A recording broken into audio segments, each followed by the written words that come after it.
friends, family, comrades, accomplices, co-conspirators, everybody out there in Luqman Nation, everyone who is out in these streets right now. Hey, y'all. Thanks so much for joining me. This is the latest edition of Live and Coffee Current Events and Politics in Luqman Nation, the most dangerous show on social media anywhere. I am Jackie Luqman, one half of Luqman Nation. Mr. Abdushahid Luqman is still on the mend, recuperating, but he will be rejoining us very, very soon. Look, y'all, there's so much going on, a lot going on, and I'm not even going to try to cover everything that's going on because it's way too much. You're seeing a lot of it being covered by other people in other places, and sure, I have my opinions on some things, but since I do that for a living, you're gonna have to listen to By Any Means Necessary on Radio Sputnik for a lot of that right now, while I try really hard to get on some kind of even keel here amid all of this that is going on.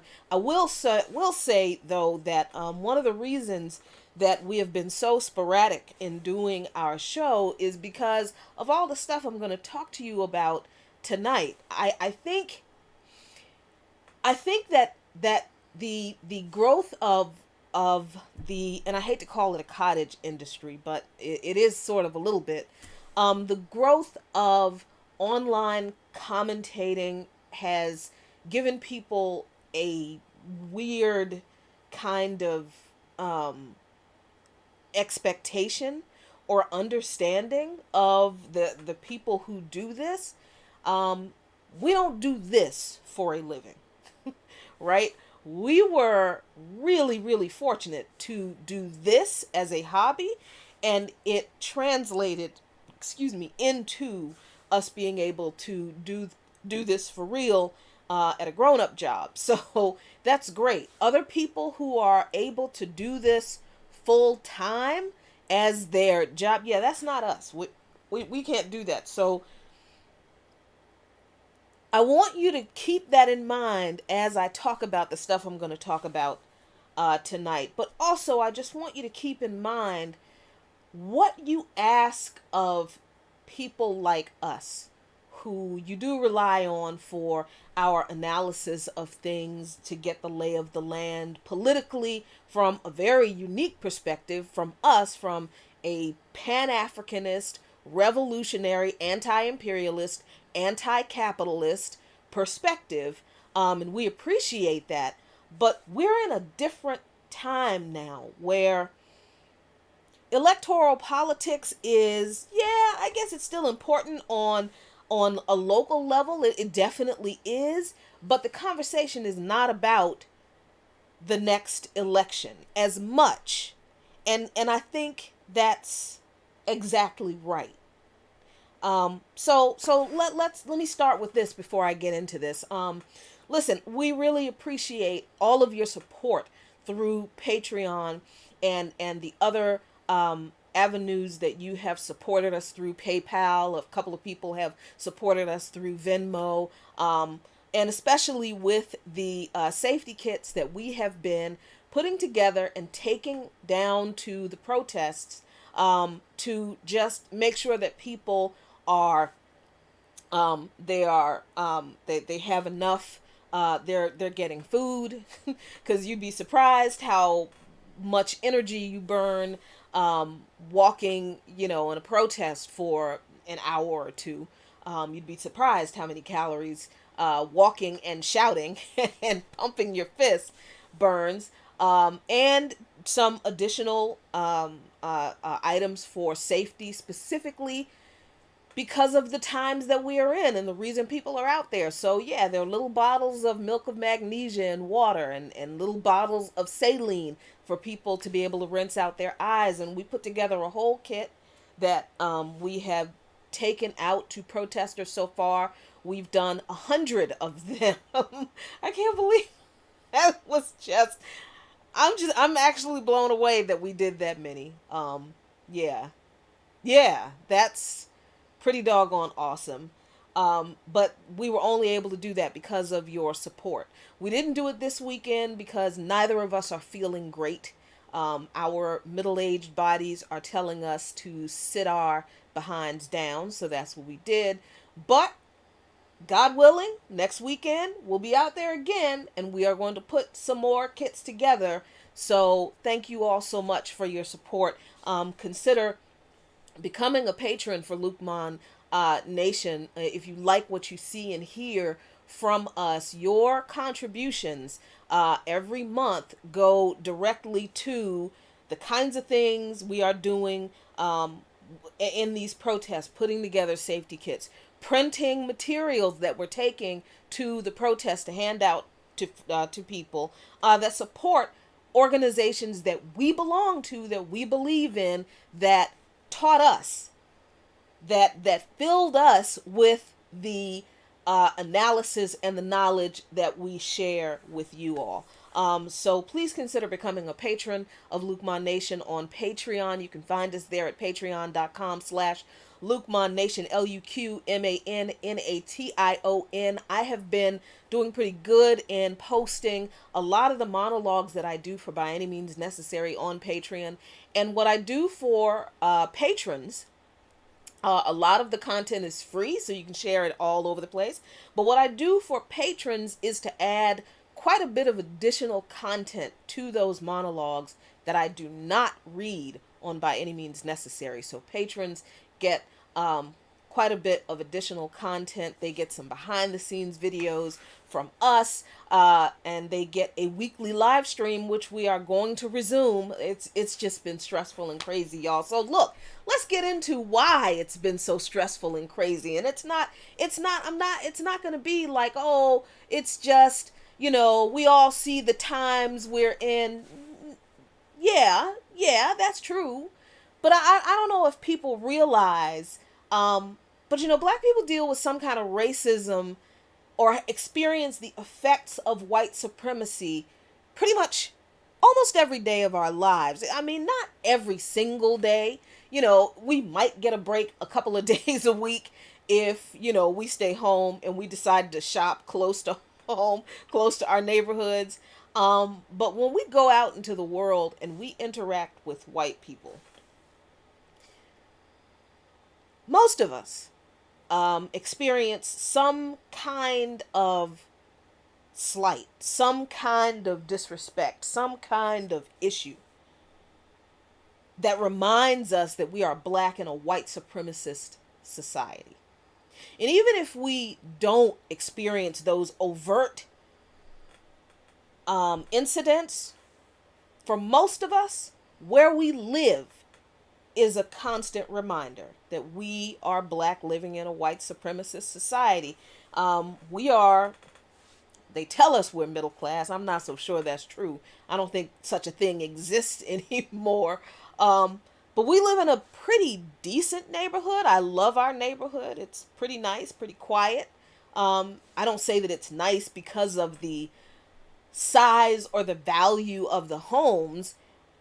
I think my neighborhood is nice because I like the people in our neighborhood. People are friendly here. We are kind to each other. We look out for each other.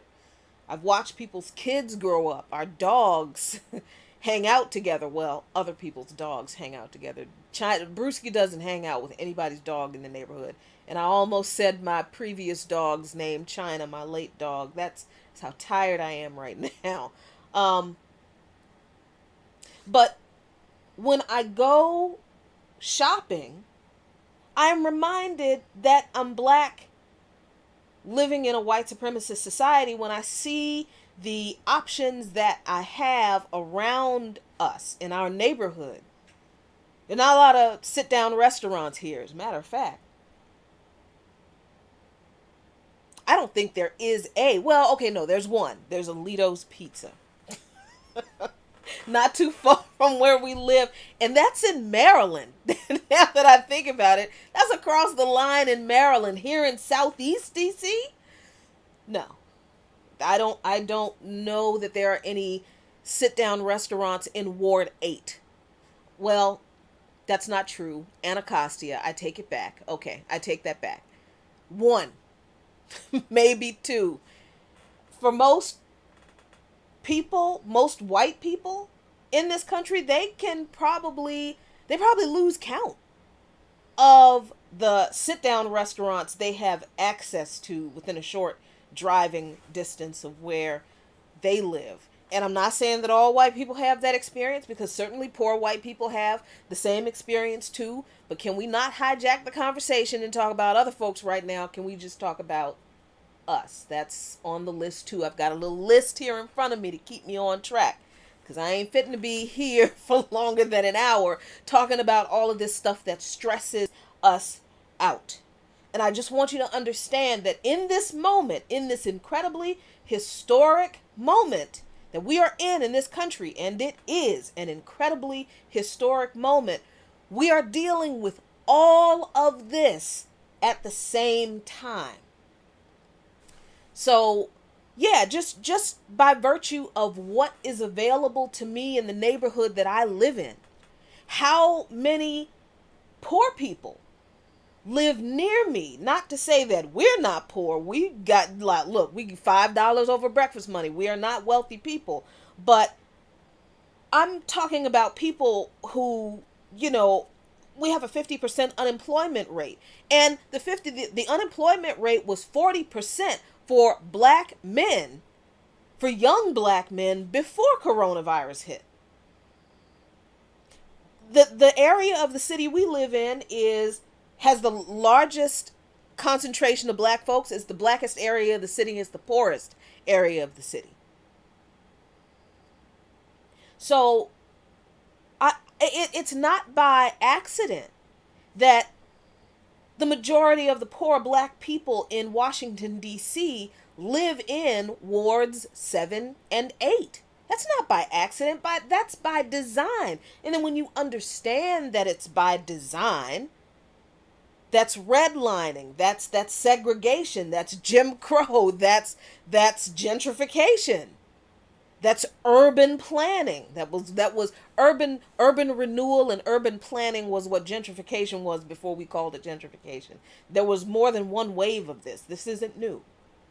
And when you understand that, you realize that just by virtue of where you live, you are black living in a white supremacist society. So imagine what it's like being relatively conscious of these issues, and then, just every day, seeing the everyday inequality, and then experiencing it on your job. Having white people, random, strange white people treat you shitty in public. It happens. Say slick stuff out their mouth to you. Demand that you identify yourself or prove that you belong where you are so that they can be comfortable with your existence. Oh, that happens. That's happened to me a few times. Going out into the mostly white suburbs of Virginia and the more white suburbs of Maryland. Oh, yeah. It's happened. I've had white people on the job question my qualifications where they have never questioned the qualifications of younger white girls who completely hosed everything up. But that's a whole nother But this is the regular stuff we deal with. But then imagine having to go online, because what you do as an activist, you have to use the tools that are available, and social media is a tool that we must use. Imagine having to go online and to constantly be bombarded with these, images of black death and black abuse and anti-black racism every day, every time you go online. Imagine what that is like after you have just had to bite your tongue on the job that you need to keep because you have to pay your bills, when you know that your work is being questioned because you are a black woman. And you know that nobody else gets treated the way you do. Nobody else is suspicious of whether you, who the whole team is working from home, but nobody else is suspicious about what anybody else is doing. But people got questions about whether you're actually working or not. Oh, yeah. Then you go online and you're bombarded with everything all the time, everywhere. So, let me give you some examples. So, I just read, obviously, about Trump's announcement to have his next rally on Juneteenth in Tulsa, Oklahoma. And I swear, I think my heart must have stopped like half a beat. Because I know the man is racist, but it's like, bruh, you are trying to start that race war, ain't you? Um, and then, you read the excuses people make for the things he does. Then you have to read all about the white women who are, confronting and assaulting and threatening and cussing black people and Latinx people and other people of color out. Folks just going to the store, they're protesting, or they're watching birds in a park, or sitting on a park bench enjoying the sun, and the white ladies would just not leave us the hell alone. We see all that. We got to see all that. And then we got to read about the white men who are confronting protesters fully armed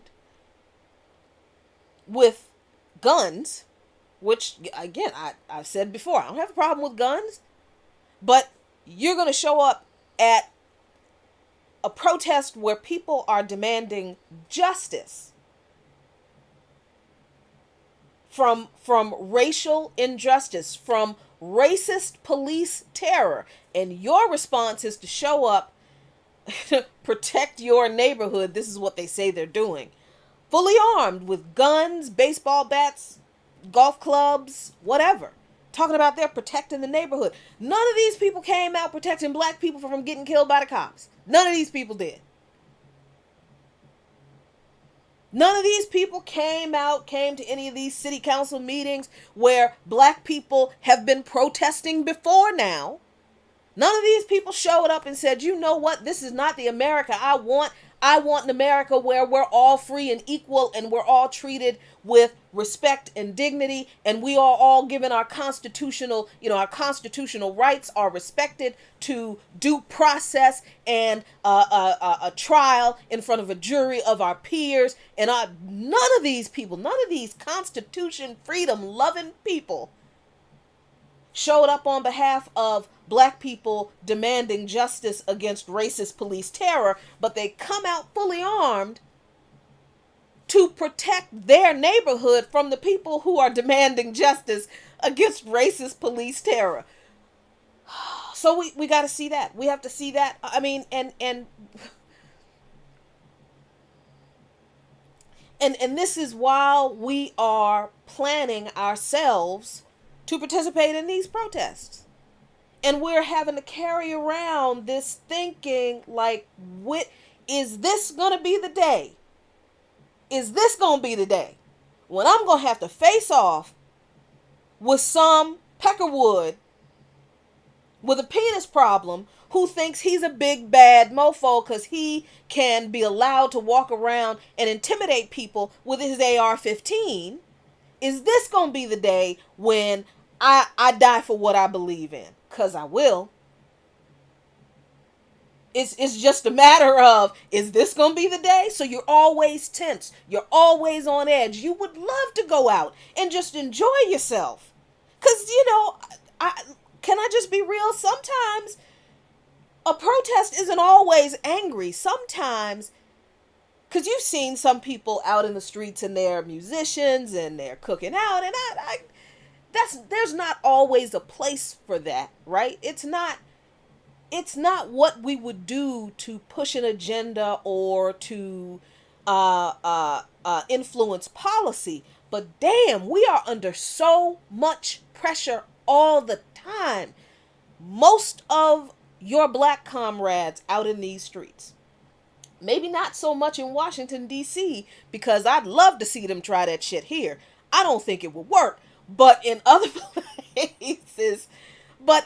places, around the country where black people are out in the streets and you see these white folks coming out armed, talking about they are protecting their neighborhood from looters and Antifa, most of your black comrades are in these streets thinking, is this going to be the day? Is this going to be the protest where the police tear gas us and I get beaten by the cops and I get arrested for some garbage by the cops? Or is this the protest in which the white folks, the Klan, the modern day Klan, comes out and I'm going to have to stand for my life against them and the cops? Most of your black comrades, well, okay, maybe not most, a lot of your black comrades out in these streets really do have that in the back of our minds. So every once in a while, when we blow off some steam and we are out there dancing and singing and, having a little cookout, I guess, it's because we have got to release some of the stress. And joy, black joy, in the midst of what we endure, it's revolutionary. It's revolutionary. It is a revolutionary thing to see black people who are oppressed all the time express joy in the face of the oppression. It's not a tactic I would use. It's not a strategy. It is just a release for us. So when you see us do that, that ain't for you. That's for us so we can stay sane. So then on top of all that, then we have to see the examples of all the white professionals, the teachers, the gym owners, the sports coaches, the nurses, who accidentally filmed themselves saying racist shit with their spouses about black people, Latino people, with their, closeted racist idea. Oh, I didn't mean to post that on Facebook. And then they come out and they issue this weak, watery, garbage apology. Oh, that's not the kind of person I am. No, that's exactly the kind of person you are. And this is exactly the kind of people that black people have been telling white folks that have been in these positions of influence and authority: teachers, doctors, nurses, psychologists, coaches. We've been telling you that it's a whole bunch of racist white people teaching our kids. And while they may not stand in front of the classroom and call our kids niggers, they absolutely treat them differently. They treat them with disrespect. They treat them with disdain. They're disgusted by them, and that is how they treat them. That's why more black kids are subjected to harsher discipline for the same silly schoolyard stuff that white kids get into across this country. The same is true for Latinx and Native American children. Our schools are full of white people who hate non-white people, and they're teaching our babies. And now these people are accidentally exposing that. Oh, I didn't mean to post that picture on Facebook. Oh, me and my boyfriend, we were just joking. Don't destroy my whole life because of a joke. How many of our people's lives have been destroyed, taken? How many of our people are dead right now because of some silly, goofy, childish stuff? I hope Emmett Till was the first thing that came to your mind. Because Emmett, for all we know, he actually didn't whistle at the woman. But he was a child. He was a kid. So was Trayvon Martin. So was Tamir Rice. Tamir Rice is dead because he's a little boy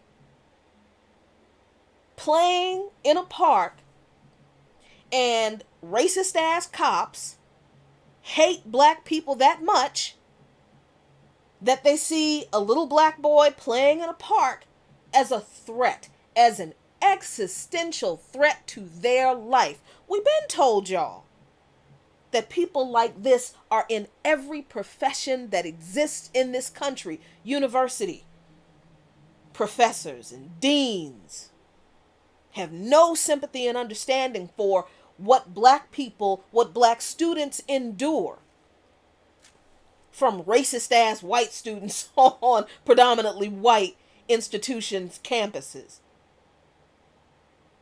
Don't know and don't care.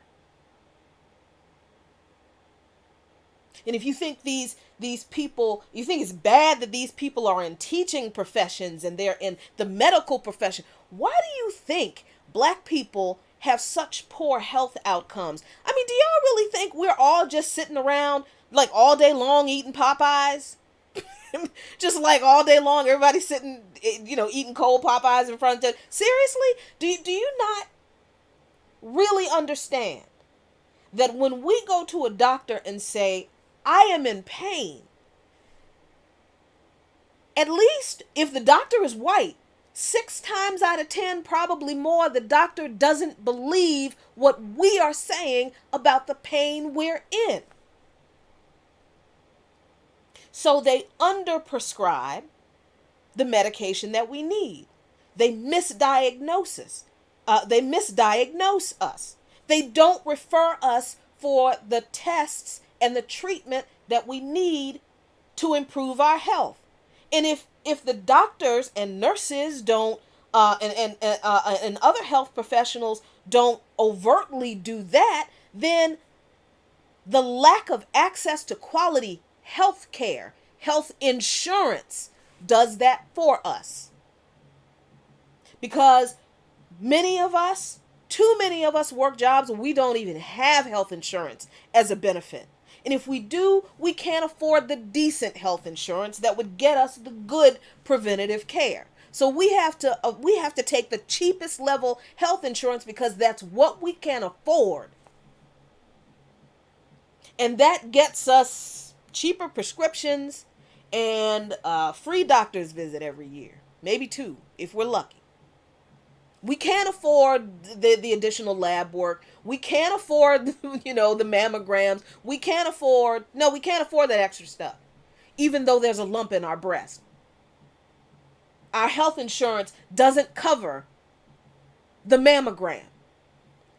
And many of us live in states where white conservatives and a whole lot of their foolish black lackeys, bunch of Christians, so-called Christians, have managed to shut down a whole bunch of Planned Parenthood offices that would have provided free or affordable mammograms and other health screenings for men and women.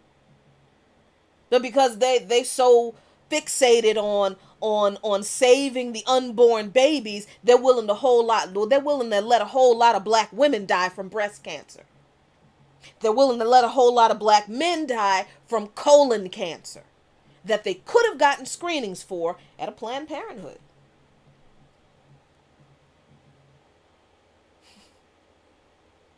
So we've been told y'all are sharing this stuff around about all these white people and like you're shocked. How are you shocked? How are you shocked? We've been told you. And then, if it's not like the professionals, if it's not the doctors and the lawyers and the teachers and the coaches and the, the pharmacists and all this, the grocery store, I could go on, but I won't. Let's talk about the politicians now, shall we? Let's.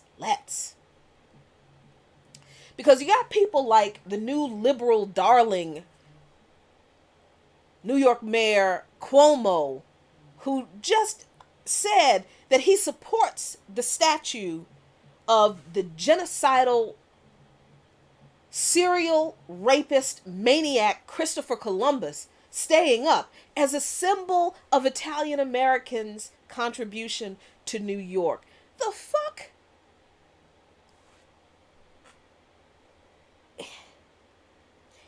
In what one person's mind is honoring someone who was the cause of the genocide, the mass enslavement and the genocide of an entire people. How is that an acceptable symbol of the contribution of Italian? They couldn't find anybody else. Y'all Italians can't find anybody else to represent y'all and the contribution you made to New York but Christopher Columbus. All these Italians who worked on all of those big old skyscrapers and the subway in New York and the other Christopher Columbus. And this is the mayor of New York City saying that he's not for taking this symbol that honors this racist, homicidal, genocidal. I can't, there are not enough pejoratives to apply to Christopher Columbus. So when I hear and I see the articles about, what Cuomo said, and I watch the video, I realize, not that I didn't already know, but this is the way that white people say, no, I don't think Black lives matter. No, I don't think Native lives matter, without actually saying that. They talk about what they do support. And what they do support is it's in complete opposition to what we want. It's in complete opposition to who we are. It is what they support is an invalidation of what we are struggling against. That's how these nice white liberal politicians say all lives matter without actually saying that shit. That's how they do it. They talk about, well, I don't think we should remove these monuments because it would be erasing history. How is taking a monument down erasing history? Did the history not happen because the monument's not there? Because I swear to God, Black folks did a whole lot of stuff that we don't have monuments for, and it still happened. I don't understand that logic.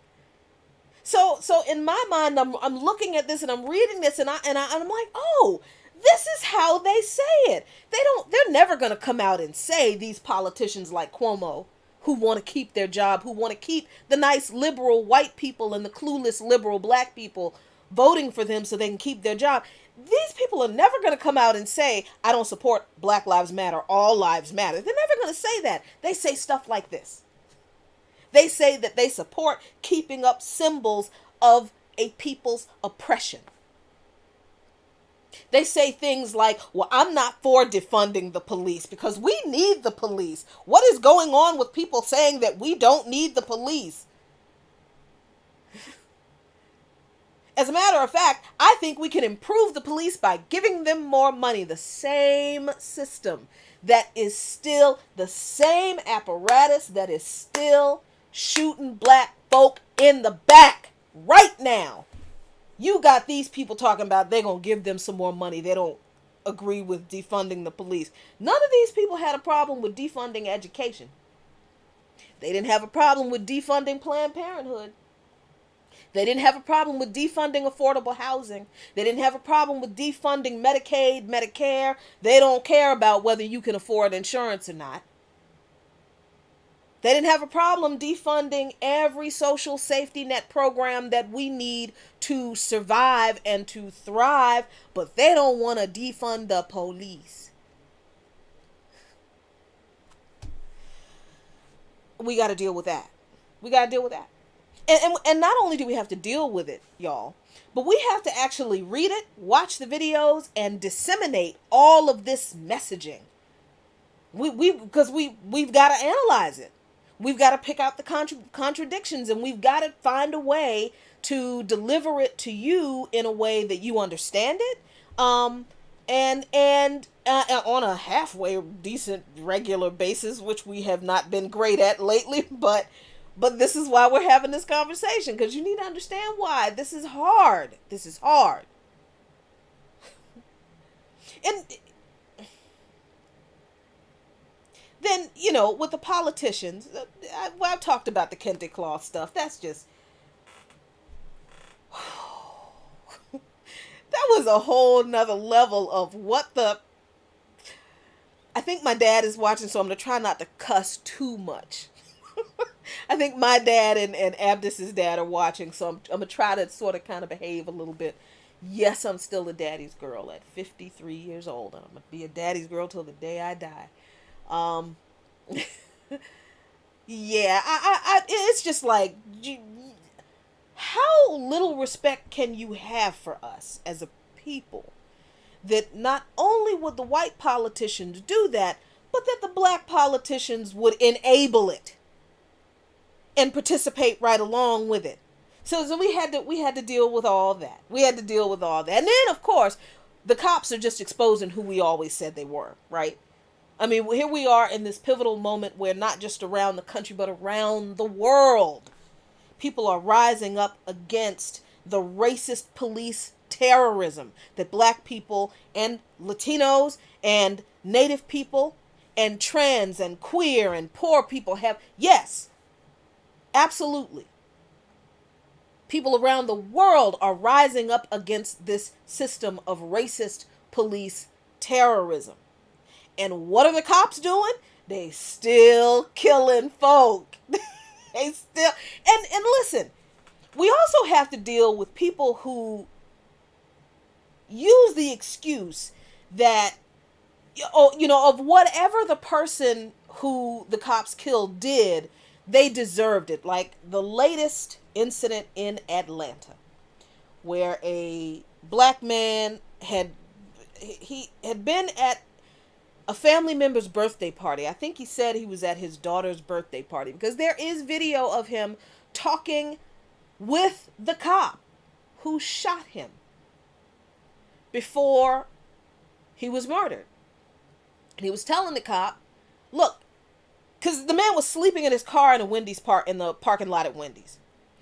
And the folks at Wendy's called the cops. The man won't bothering not a damn soul. He was sleeping in his car. He had gone to his daughter's birthday party, I think. He had had a couple of drinks, but he knew he was in no shape to keep driving, so he pulled into the Wendy's parking lot to take a nap. The cops would not leave the man alone. The cop kept wanting to tell him to admit that he was drunk. The man said, listen, I had a couple drinks at my daughter's birthday party. I came in here to take a nap.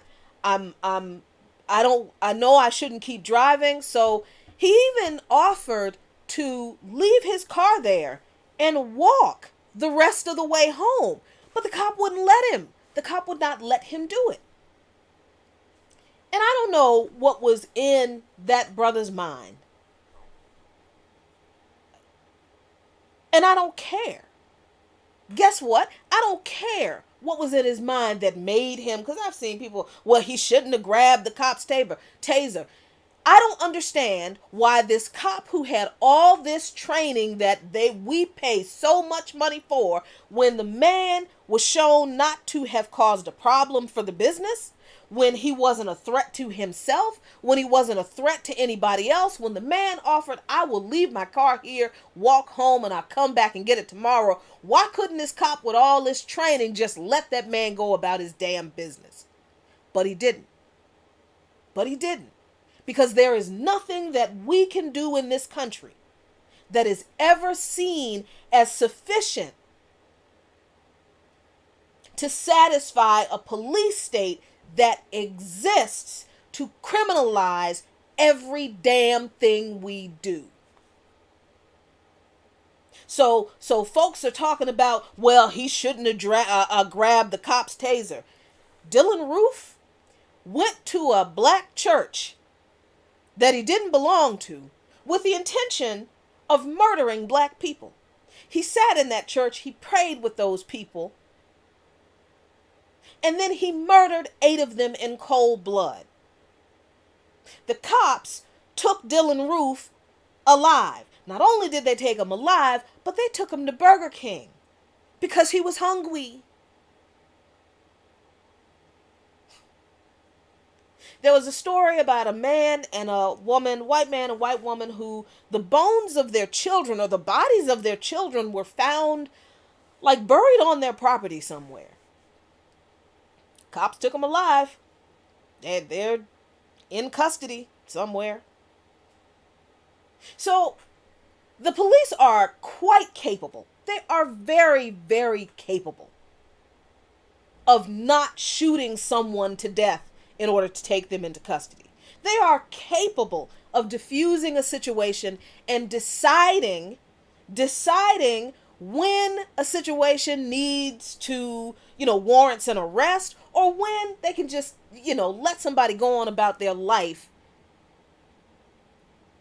and they go on about theirs. But that's not what they do when it comes to us. That's not what they do when it comes to Latinx people. That's not what they do when it comes to Native people. So, and this is still going on. These police murders are still happening. Even as we are protesting around the world against the racist police terrorism that everybody else kind of acted like wasn't a big deal before now. But now that everybody else is, I'm just going to go ahead and cuss. Now that everybody else's ass is getting kicked by coronavirus and capitalism and this system, and now that everybody sees that your government really doesn't give a shit about you either, now so many more people are like, oh my God, the blacks were right. Yes, we were right. Not only does this government hate us, hates you too. So it's great that more people, more white people are out in the streets. I expected our Latino and Native brothers and sisters to be out in the streets with us. That they tired too. A week before the cop in Minneapolis murdered George Floyd, I think it was a week or 2 weeks before, he murdered an indigenous man. We tired, y'all. We tired. But a lot of our exhaustion is we're tired of you. We are tired of you not believing us all this time. We're tired of you. We're tired of the system. Yes. We're tired of racism. Absolutely. Tired of white supremacy. You bet we are. Trust me, if we could have ended white supremacy by praying, by singing, by having a beer with our white neighbors, by doing whatever it is white people like to tell us to do that they would rather we do in order to solve this problem, don't you think we would have done that shit by now if it worked? If it actually worked? Because we've done all those things and look at where we are. So really, a lot of the rage that you see, the anger that you see, you see a lot of black folks out here in these streets now who just really don't have time to be explaining a whole lot of stuff to white people. That's, it's exhaustion. And it's exhaustion with you. Because we have spent all this time, and I'm just going to talk for myself right now. I spent all these past, 6, 7 years online engaging with folks, going back, sharing history, doing whole segments on history, hour and a half, picking apart all of the foundation of this rotten system, only to still see so-called leftists talk about it's class, not race.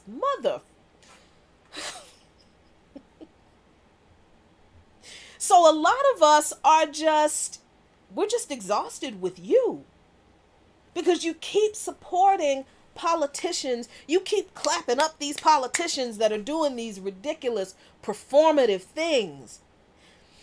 And let me dial that back a little bit. Because, okay, painting Black Lives Matter on major streets in major cities, it is symbolic, and symbols do matter. Symbolism does matter. I'm gonna admit that symbolism does matter. The problem is too many people, way too many white people, and too many black people that I am comfortable with put too much stock in the symbolism. Way too much stock in the symbolism. Yeah, having Black Lives Matter painted on the street in front of Lafayette Park is a nice gesture. But this is still coming from the mayor of the city who proposed an $18 million increase in police funding of a budget that's already $500 million, at the same time that she decreased funding for an affordable housing trust. What y'all clapping her up for?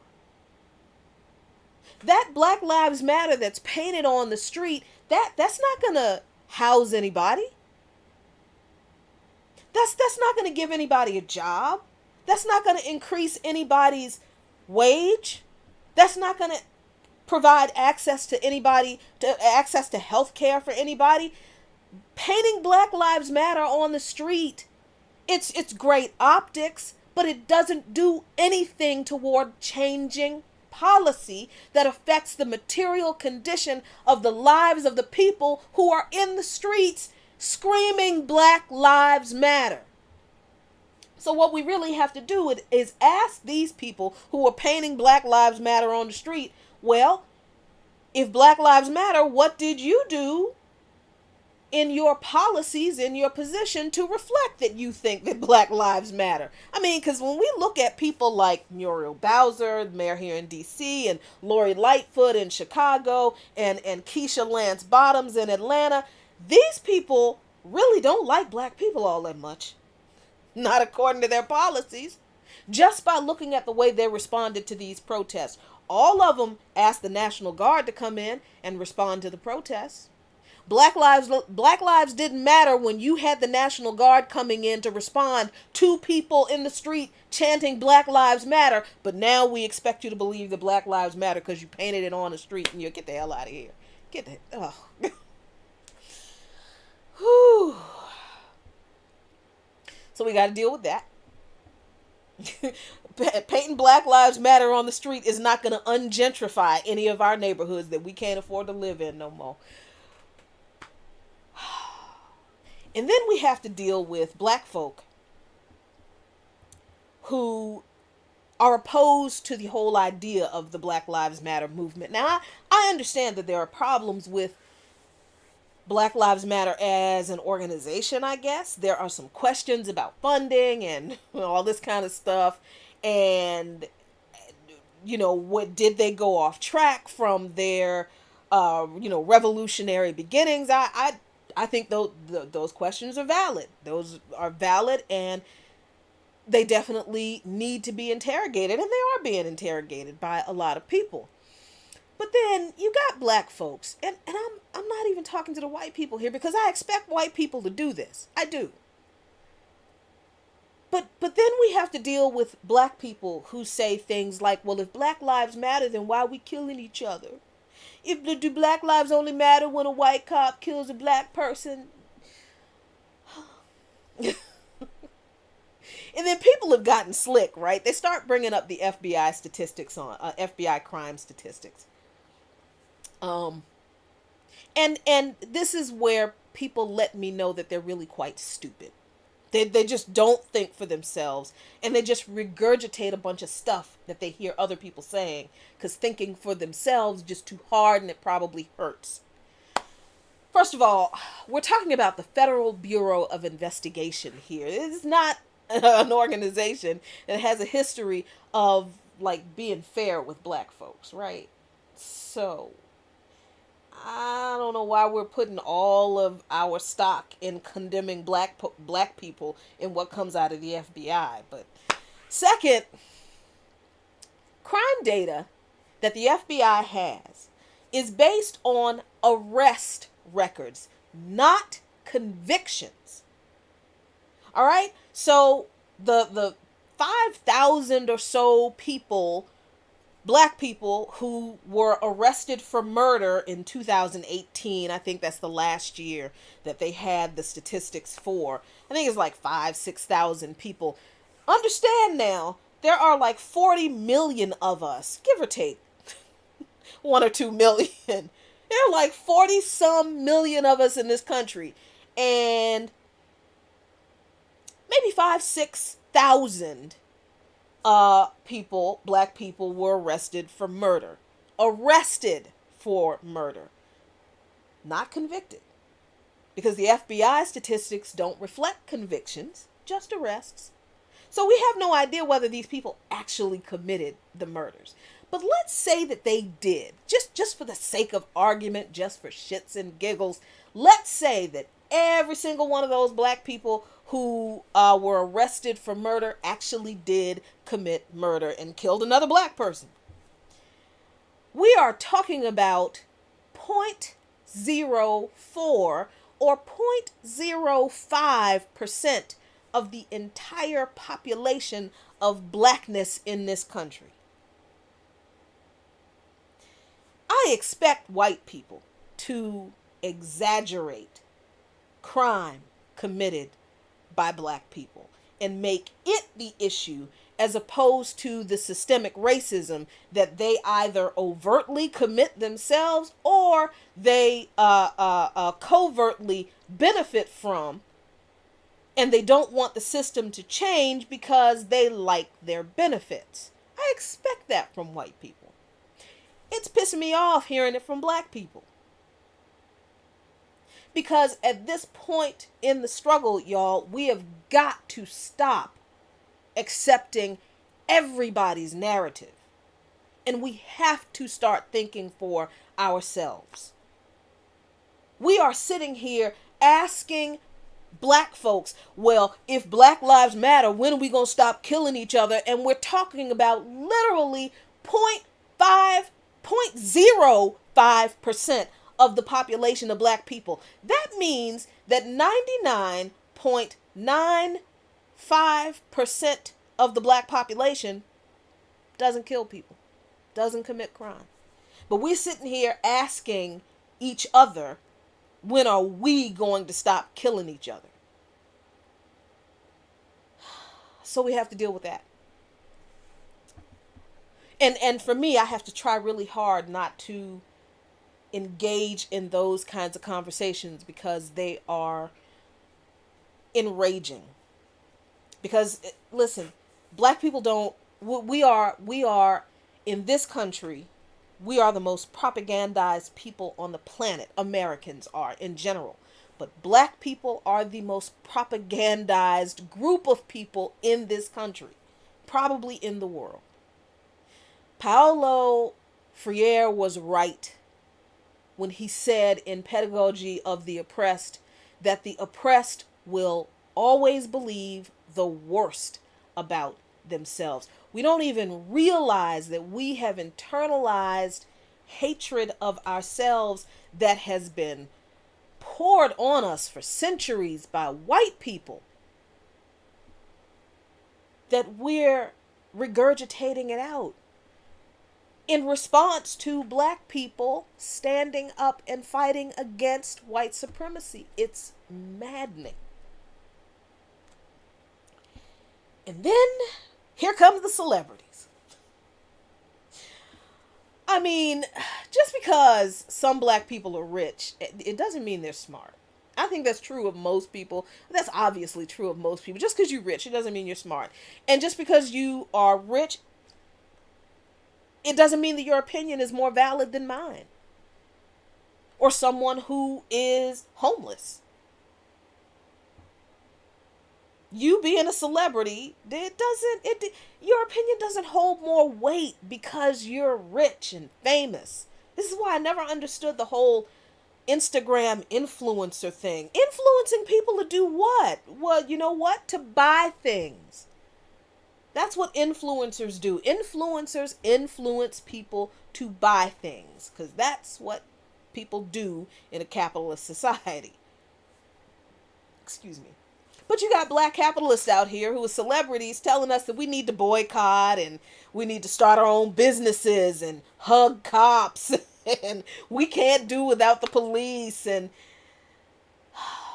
everybody is well, not everybody. Too many people are amplifying these people's ignorant ass opinions about a system they are not educated on, probably don't even believe that white supremacy is that big of a deal, don't understand how capitalism works and how racism works within capitalism, as well as classism.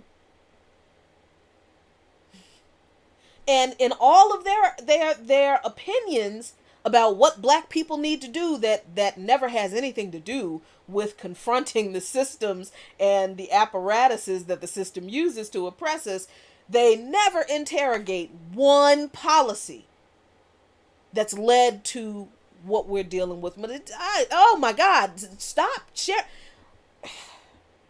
Everyone is entitled to their opinion.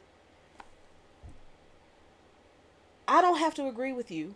And your opinion doesn't have to hold weight with me just because you are a celebrity. I mean, and the messed up thing is that I think that and I'm talking about black people now, but white people too, but I'm talking mostly about black people now. I'm talking to black people now. I really feel like we are so weak on political education and analysis that even when a celebrity gets some comments sort of right, we can't pick out what else was really wrong in what they said and why things that, okay, here's an example. Dave Chappelle just did a short stand-up. It was like 30 minutes, and I watched it, and he talked about the uprising surrounding the murder of George Floyd. Now, as much as I hate Candace Owens, and I do hate her, I know what I'm saying. Personally, never met her. Everything she says and stands for, yeah, I hate. Yeah. But as much as I hate her, the misogyny that Dave Chappelle used to make a joke about the despicable and just racist things she has said, that was just so incredibly repulsive. And I'm not cool with you being a champion for black folks, but you feel like you have to shit on women or any other group of people.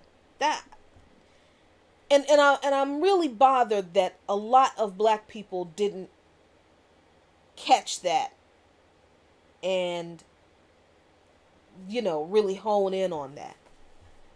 And then, when Chappelle is talking about the people who were killed by the police, I understood why he mentioned, George Floyd and John Crawford and a couple of other people, because he made a personal connection with them. Like, one was connected to his birthday and one was connected to the time that he was born. That's on his birth certificate. And, one happened in his hometown, and okay, that's fine. Or in the town where he was doing the stand-up. Okay, that's fine. But if I'm remembering correctly, he didn't mention any of the women who have been killed by the police. And I just really feel like we are at a point, black folk, where none of us needs to be reminding any of us that we have got to say her name too.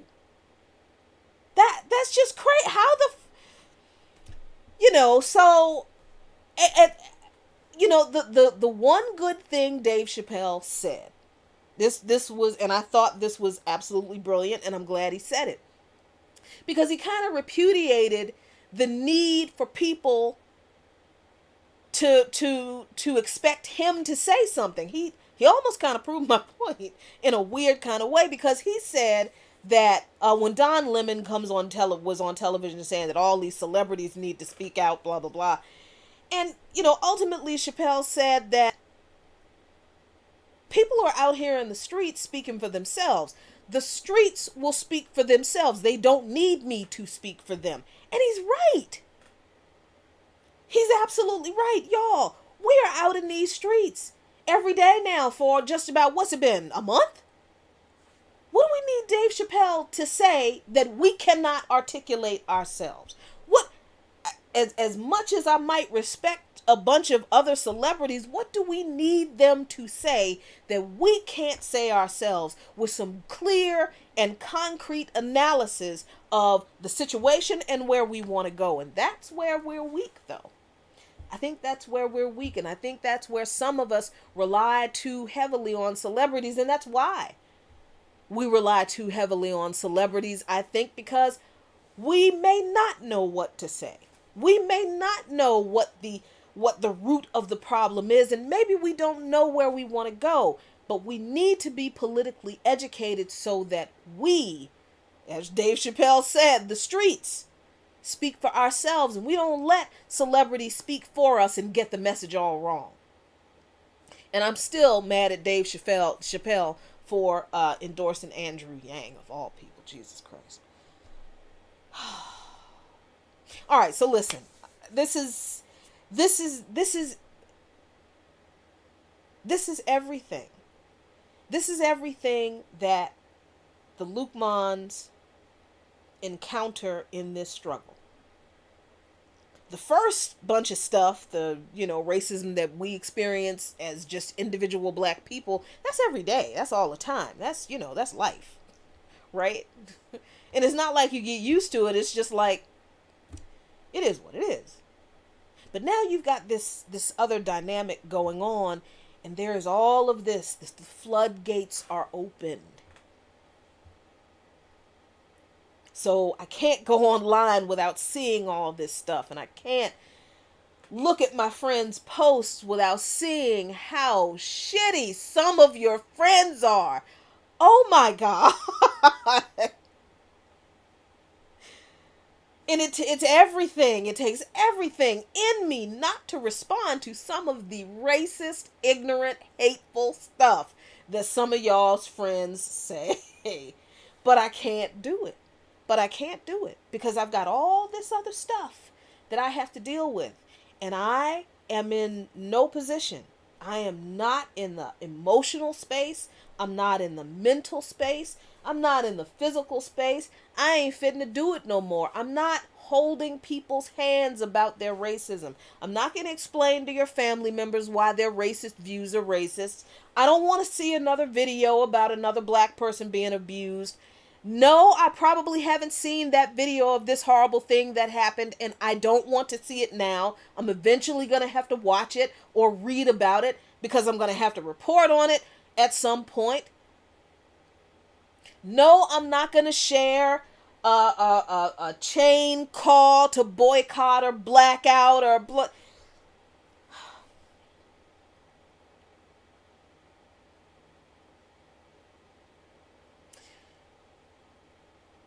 We can't fix something that we did not break. What we are out here trying to do now is not fix what's broken, because this society actually isn't broken. It's operating exactly the way it was designed to operate. Y'all just really didn't want to believe that it was this bad, and it always has been. Well, now that you see it is, now you're in the shit too. And like they tell you when you get on an airplane, if something happens, do not try to save the person next to you first. You must put your mask on first before you try to save someone else. So think of all of this stuff I said to you. And this isn't even everything, y'all, because I didn't even talk about the misogyny and the patriarchy and the paternalism, um, and the classism, the elitism among some on the left. Oh, this person has degrees. This person has a big old platform that's way bigger than mine. This one has 10,000 Twitter followers. This one has this amount of money in Patreon contributions. Who are you? What do you know? Oh, come on. All of this, all of it, and then on top of all of that, or underneath of all of that, because it really does feel like a mountain on top of my shoulders and my head sometimes, underneath of all of that is this feeling of inadequacy, like I'm not doing enough. I could be doing more. Like my analysis is not sharp enough. I'm not studying enough. I'm not reading enough. And that's just the that's just that's just how I feel sometimes about the revolutionary work I'm doing. Let's not even get into how I feel in my personal life sometimes. About how inadequate I feel sometimes in my personal life. This is what your black comrades are dealing with who are out in these streets with you. Who you are out in the let me correct that. I'm so sorry. Forgive me. Let me correct that. This is what your black comrades are out who are dealing with, who you are out in these streets with, who you are in these organizational organizing spaces with, who you are in these political spaces with. This is what we are having to deal with, and we are fucking exhausted. We're exhausted. We're exhausted of this system. We're exhausted of having to fight this system. And we are exhausted of having to hold your hand the whole time. There is enough political education out there for you to be able to respond to your racist ass friends and family members yourself. You should be able to respond to your leftist comrades who are still spewing this, it's class, not race. We can't focus on the racism thing because we're not going to get anything done about the class struggle kind of. You should be able to confront that garbage yourself. Stop tagging your black comrades into these discussions. We are exhausted.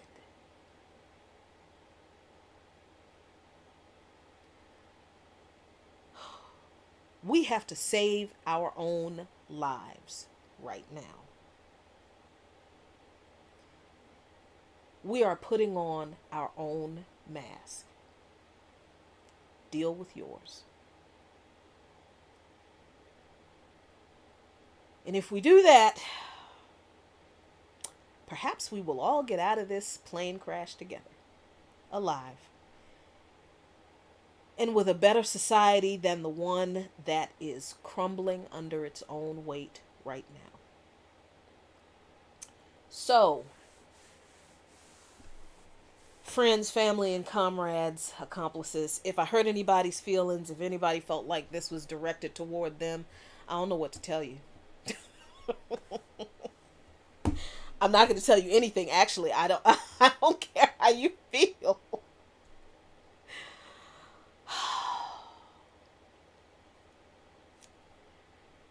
This is a struggle.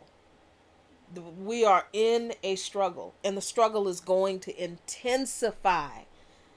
Do you understand? Do you understand me? The stuff that we are seeing the police do now, it's going to get worse. White people are terrified that their benefits are about to be taken away from them. The society they built on their privilege is being changed. They don't like it. They fitting to get stupid.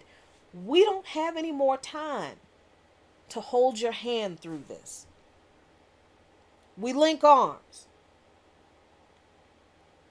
We educate ourselves politically. Read Hood Communist. Please, y'all, read Hood Communist. That's some dope shit. Read Hood Communist. Support Black revolutionary organizations. Black Alliance for Peace. I don't hype those people because I'm starstruck by a John Mubaraka. I was at one time. I will admit that I was. But the man has always been about the work, and everyone in that organization and aligned with that organization is about the work.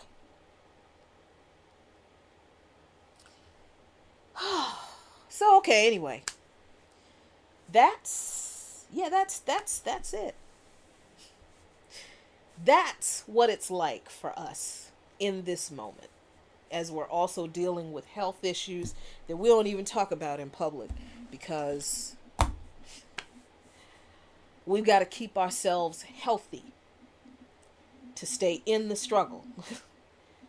And we have to be good to each other as friends and as a husband and a wife.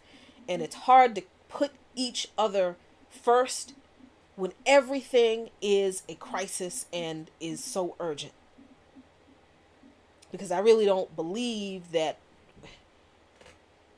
the two of us will fare so well in this struggle without each other, me and Mr. Abdushahid. We're dealing with, we got that. That's just regular stuff. That's just regular stuff. That's just regular human stuff. And we got all this other stuff that we're dealing with. So y'all, please, friends, fam, give your black comrades a damn break. Grow up. Educate yourselves. Educate the people around you. And when you hit these streets next time, hit these streets as comrades and accomplices. Not as students looking to sit at someone's feet and be spoon-fed what the next thing is to do. No, you in the struggle with us together. Saddle up. All right, thank y'all so much. Appreciate you joining us. There are a lot of comments. I apologize that I'm not going to be able to read all the comments, but we will try to respond to them over the next day or so. Like us on Facebook, subscribe to us on YouTube. Again, consider becoming a patron, patreon.com/Luqman Nation, LuqMannation. I am going to go fix us dinner. And as always, friends, be good to each other. And peace. Because now we have to fight for it. Good night.